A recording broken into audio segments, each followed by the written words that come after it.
ನಮಸ್ಕಾರ ಎಲ್ಲರಿಗೂ welcome to my YouTube channel.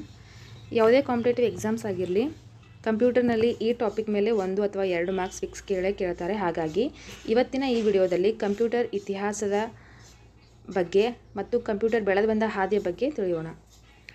ಕಂಪ್ಯೂಟರ್ನ ಇತಿಹಾಸ. ಕಂಪ್ಯೂಟರ್ ಒಂದು ಎಲೆಕ್ಟ್ರಾನಿಕ್ ಸಾಧನ. ಕಂಪ್ಯೂಟರ್ ಎಂದರೆ ಲೆಕ್ಕಾಚಾರ ಮಾಡುವುದು ಎಂದರ್ಥ. ಲೆಕ್ಕಾಚಾರ ಮಾಡುವ ಸಾಧನವಾಗಿ ಕಂಪ್ಯೂಟರ್ ಬಳಕೆಗೆ ಬಂದಿದ್ದರೂ ಇಂದು ಅದು ಮಾಡದ ಕಾರ್ಯವೇ ಇಲ್ಲ. ಎಲ್ಲ ಕ್ಷೇತ್ರಗಳಲ್ಲೂ ತನ್ನ ಪ್ರಭಾವವನ್ನು ಕಂಪ್ಯೂಟರ್ ತೋರಿಸ್ತಿದೆ. ಕಂಪ್ಯೂಟರ್ ಬೆಳೆದು ಬಂದ ಹಾದಿ. ಕಂಪ್ಯೂಟರ್ ಮೊದಲು ಅಬ್ಯಾಕಸ್, ಅದಾದ ನಂತರ ನೇಪಿಯರ್ ಎಲುಬುಗಳು, slide rule, Pascal calculator, rotating wheel calculator, differential engine, analytical engine, Mark, ENIAC, EDVAC, UNIVAC, ಹೀಗೆ ಕಂಪ್ಯೂಟರ್ ಬೆಳೆದು ಬಂತು. ಇದು ಮೊದಲನೇದಾಗಿ ಅಬ್ಯಾಕಸ್ ಅಂತಂದರೆ ಕನ್ನಡದಲ್ಲಿ ನಾವು ಮಣಿಕಟ್ಟು ಅಂತ ಕರಿತೀವಿ. ಅಬ್ಯಾಕಸ್ ಚಿತ್ರ ನೀವು ನೋಡ್ಬೋದು. ಇನ್ನು 2500 ವರ್ಷಗಳಷ್ಟು ಹಿಂದೆಯೇ ಬಳಕೆಯಲ್ಲಿದ್ದ ಸಾಧನ ಇದು ಅಬ್ಯಾಕಸ್. ಚೀನಾದಲ್ಲಿ ಬಳಸುತ್ತಿದ್ದ ಈ ಸಾಧನ ನಂತರ ಈಜಿಪ್ಟ್, ಗ್ರೀಕ್, ರೋಮ್ ಮುಂತಾದ ದೇಶಗಳಲ್ಲೂ ಬಳಕೆಗೆ ಬಂದಿತ್ತು. ಗಣಿತದ ಮೂಲ ಕ್ರಿಯೆಗಳಿಗಾಗಿ ಬಳಸಲಾಗುತ್ತಿತ್ತು. ಕೂಡುವುದು, ಕಳೆಯುವುದು, ಸ್ಕ್ವೇರ್ ರೂಟ್ಸ್ಗಳಿಗಾಗಿ ಉಪಯೋಗಿಸುತ್ತಿದ್ದರು. ಕೋಲುಗಳಲ್ಲಿ ಮಣಿಗಳನ್ನು ಪೋಣಿಸಿದ ಸಾಧನವಾಗಿದ್ದು, ಮಣಿಗಳನ್ನು ಮೇಲೆ ಕೆಳಗೆ ಸರಿಸುವ ಮೂಲಕ ಲೆಕ್ಕಾಚಾರ ಮಾಡಲಾಗುತ್ತಿತ್ತು. ಇನ್ನು ಎರಡನೇದು ನೇಪಿಯರ್ ಎಲುಬುಗಳು, ನೇಪಿಯರ್ ಬೋನ್ಸ್. 1617 ಸ್ಕಾಟ್ಲೆಂಡ್ ನೇಪಿಯರ್ನು ಲಘು ಗಣಕದ ಬೆಳವಣಿಗೆಯಲ್ಲಿ ಪ್ರಮುಖ ಪಾತ್ರ ವಹಿಸಿದನು. ಲಘುಗಣಕದಿಂದ ಗುಣಿಸುವ, ಭಾಗಿಸುವ ಕ್ರಿಯೆಗಳನ್ನು ಸರಳವಾಗಿ ಮಾಡಬಹುದು. ನೇಪಿಯರ್ ಎಲುಬುಗಳ ಮೇಲೆ ಅಂಕಿಗಳನ್ನು ಕೆತ್ತಿ ಗುಣಿಸಲು, ಭಾಗಿಸಲು ಬಳಸಿದ್ದರಿಂದ ನೇಪಿಯರ್ ಬೋನ್ಸ್ ಎಂದು ಇದನ್ನು ಕರೆಯುತ್ತಾರೆ. ನೇಪಿಯರ್ ಬೋನ್ಸ್ 11 ಎಲುಬುಗಳನ್ನು ಒಳಗೊಂಡ ಸಾಧನ. ಒಂದು ಎಲುಬಿನ ಪಕ್ಕ ಮತ್ತೊಂದು ಎಲುಬನ್ನು ಇಟ್ಟು ಗುಣಾಕಾರ, ಭಾಗಾಕಾರವನ್ನು ಮಾಡುತ್ತಿದ್ದರು. ಇನ್ನು ಸ್ಲೈಡ್ ರೋಲ್ 1625ರಲ್ಲಿ ವಿಲಿಯಂ ಔಟ್ರಿಡ್ರಿಂದ ಬಳಕೆಗೆ ಬಂದ ಸಾಧನ. ಈ ಸಾಧನದಲ್ಲಿ 2 ಸ್ಕೇಲ್ಗಳಿದ್ದು ಒಂದು ಇನ್ನೊಂದರ ಮೇಲೆ ಸರಿದಾಡುವಂತೆ ಮಾಡಲಾಗಿದೆ. ಇಂದಿಗೂ ಈ ಸಾಧನ ಬಳಕೆಯಲ್ಲಿದೆ. ಸ್ಲೈಡ್ ರೋಲ್ನಿಂದ ಕೂಡುವ, ಕಳೆಯುವ, ಭಾಗಿಸುವ, ಗುಣಿಸುವ ಕ್ರಿಯೆಗಳನ್ನು ಮಾಡಬಹುದು.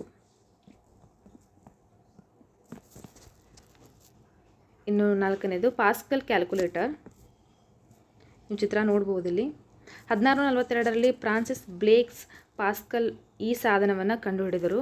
ಕ್ಯಾಲ್ಕುಲೇಟರ್ಗಳಲ್ಲಿ ಮೊದಲಿಗೆ ಬಳಕೆಗೆ ಬಂದ ಅತ್ಯುತ್ತಮ ಸಾಧನವಿದು. ವಿದ್ಯುತ್ ಚಾಲಿತ ಮೊದಲ ಸಾಧನವೂ ಆಗಿದೆ.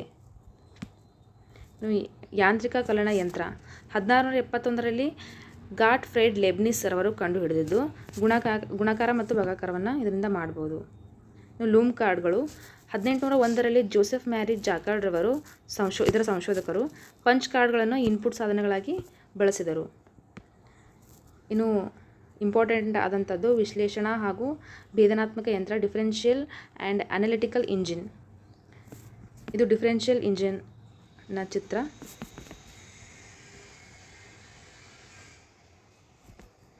1823ರಲ್ಲಿ ಚಾರ್ಲ್ಸ್ ಬ್ಯಾಬೇಜ್ರಿಂದ ಡಿಫರೆನ್ಷಿಯಲ್ ಇಂಜಿನ್ ಯಾಂತ್ರಿಕ ಸಾಧನ ನಿರ್ಮಿಸಲ್ಪಟ್ಟಿತು. ದಶಮಾನ ಪದ್ಧತಿಯ ಲೆಕ್ಕ ಮಾಡಬಹುದು. ಇವರನ್ನು ಆಧುನಿಕ ಕಂಪ್ಯೂಟರ್ ವಿಜ್ಞಾನದ ಪಿತಾಮಹ ಎಂದು ಕರೆಯುತ್ತಾರೆ. ಚಾರ್ಲ್ಸ್ ಬ್ಯಾಬೇಜ್ ರವರನ್ನು ಆಧುನಿಕ ಕಂಪ್ಯೂಟರ್ ವಿಜ್ಞಾನದ ಪಿತಾಮಹ ಎಂದು ಕರೆಯುತ್ತಾರೆ. ಬೀಜಗಣಿತ ಹಾಗೂ 20 ಅಂಕೆಗಳಷ್ಟು ದೊಡ್ಡದಾದ ಸಂಖ್ಯೆಗಳವರೆಗೆ ನಿಖರವಾಗಿ ಗುಣಿಸಬಲ್ಲ ಯಂತ್ರ ಇದಾಗಿತ್ತು. ಆರಂಭಿಕ ಬೆಲೆಯನ್ನು ನೀಡಿ ಮುಂದಿನ ಸಾವಿರಾರು ಬೆಲೆಗಳನ್ನು ತಪ್ಪಿಲ್ಲದೆ ಈ ಸಾಧನದಿಂದ ಕಂಡುಹಿಡಿಯಲಾಗುತ್ತಿತ್ತು. ಇದು ಡಿಫರೆನ್ಷಿಯಲ್ ಇಂಜಿನ್. ಇನ್ನು ಇದು ಅನಲಿಟಿಕಲ್ ಇಂಜಿನ್ನ ಚಿತ್ರ ಆಗಿರುತ್ತೆ. 1833ರಲ್ಲಿ ಚಾರ್ಲ್ಸ್ ಬ್ಯಾಬೇಜ್ರಿಂದ ಕಂಡುಹಿಡಿದ ಮತ್ತೊಂದು ಯಂತ್ರ ಇನ್ಪುಟ್, ಔಟ್ಪುಟ್, ಮೆಮರಿ, ಅಂಕಗಣಿತ ಹಾಗೂ ನಿಯಂತ್ರಣಗಳೆಂಬ 5 ಘಟಕಗಳನ್ನು ಹೊಂದಿತ್ತು. ಇದು ಆಧುನಿಕ ಕಂಪ್ಯೂಟರ್ ರಚನೆಗೆ ಬಹು ಉಪಯುಕ್ತ ಸಾಧನವಾಗಿ ಬಳಕೆಗೆ ಬಂದಿದ್ದರಿಂದ ಚಾರ್ಲ್ಸ್ ಬ್ಯಾಬೇಜರನ್ನು ಕಂಪ್ಯೂಟರ್ ಪಿತಾಮಹ ಎಂದು ಕರೆಯಲಾಗುತ್ತದೆ. ಟ್ಯಾಬ್ಯುಲೇಟಿಂಗ್ ಮಿಷಿನ್ 1880ರಲ್ಲಿ ಹರ್ಮನ್ ಹಾಲ್ರಿತ್ ಅವರು ಕಂಡುಹಿಡಿಯುತ್ತಾರೆ. ಪಂಚ್ ಕಾರ್ಡ್ಗಳನ್ನು ಮಾಡಲು ಇದನ್ನು ಉಪಯೋಗಿಸುತ್ತಿದ್ದರು. ಇನ್ನು ಮಾರ್ಕ್ 1 1944ರಲ್ಲಿ ಅಮೆರಿಕದ ಹುವಾರ್ಡ್ ಎಚ್ ಐಕನ್ ಮತ್ತು ಗ್ರೇಸ್ ಹಾಫರ್ ಅವರು ಕಂಡುಹಿಡಿದರು. ಈ ಕಂಪ್ಯೂಟರ್ ಸ್ವಿಚ್ಗಳು ಬಟನ್ ಇತ್ಯಾದಿಗಳನ್ನು ಹೊಂದಿದ್ದರಿಂದ ಗಣಿತದ ಹಲವು ಕ್ರಿಯೆಗಳನ್ನು ವೇಗವಾಗಿ ಮಾಡಲು ಸಾಧ್ಯವಾಯಿತು. ಇನಿಯಾಕ್ ಸೆಮಿಕಂಡಕ್ಟರ್ ತಂತ್ರಜ್ಞಾನ ಬಳಸಿಕೊಂಡು ರೂಪಿಸಲಾದ ಸಾಧನ. ಇನಿಯಾಕ್ ಎಂದರೆ electronic numeric integrated and calculator. ಇದರ ಗಾತ್ರ 33/20 ಚದರ ಮೀಟರ್, ತೂಕ 27 ಟನ್ಗಳು. ಮೊದಲ ಬಾರಿಗೆ ಎಲೆಕ್ಟ್ರಾನಿಕ್ ಉಪಕರಣ ಬಳಕೆಯಾದುದರಿಂದ ಇದನ್ನು ಪ್ರಥಮ ವಿದ್ಯುನ್ಮಾನ ಕಂಪ್ಯೂಟರ್ ಎನ್ನುತ್ತಾರೆ. ಇದನ್ನು 1946ರಲ್ಲಿ ರಚಿಸಿದರು. ಪ್ರಥಮ ವಿದ್ಯುನ್ಮಾನ ಕಂಪ್ಯೂಟರ್ ಯಾವುದು ಅಂತ ಕೇಳಿದ್ರೆ ಇದಕ್ಕೆ ಆನ್ಸರ್ ಇನಿಯಾಕ್. ಇನ್ನು EDVAC electronic discrete variable automatic computer. ಇದನ್ನು 1950ರಲ್ಲಿ ಅಮೆರಿಕದ ಮೂರೋ ಶಾಲೆಯಲ್ಲಿ ಅಭಿವೃದ್ಧಿಪಡಿಸಲಾಯಿತು. ಫ್ರಾನ್ಸ್ನ ವಿಜ್ಞಾನಿ ಜಾನ್ ವ್ಯಾನ್ ನ್ಯೂಮನ್ ರವರು ಸ್ಟೋರ್ ಪ್ರೋಗ್ರಾಮ್ ಕಾನ್ಸೆಪ್ಟನ್ನು ಆಧರಿಸಿ ಈ ಕಂಪ್ಯೂಟರನ್ನು ತಯಾರಿಸಿದರು. ಇನ್ನು ಯುನಿವ್ಯಾಕ್ 1. ಯುನಿವ್ಯಾಕ್ ಎಂದರೆ ಯೂನಿವರ್ಸಲ್ ಆಟೋಮೆಟಿಕ್ ಕಂಪ್ಯೂಟರ್ ಎಂದರ್ಥ. ಲೆಕ್ಕಾಚಾರಗಳಿಗೆ ಬಳಕೆಯಾಗುತ್ತಿದ್ದ ಕಂಪ್ಯೂಟರ್ಗಳನ್ನು ವಾಣಿಜ್ಯ ವ್ಯವಹಾರಗಳಲ್ಲಿ ಬಳಸಲು ಸಹಾಯವಾಗುವಂತೆ ರೂಪಿಸಲಾದ ಕಂಪ್ಯೂಟರ್ ಇದು.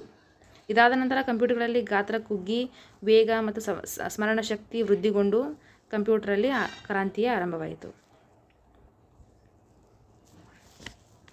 Subscribe to my channel. Thank you for watching.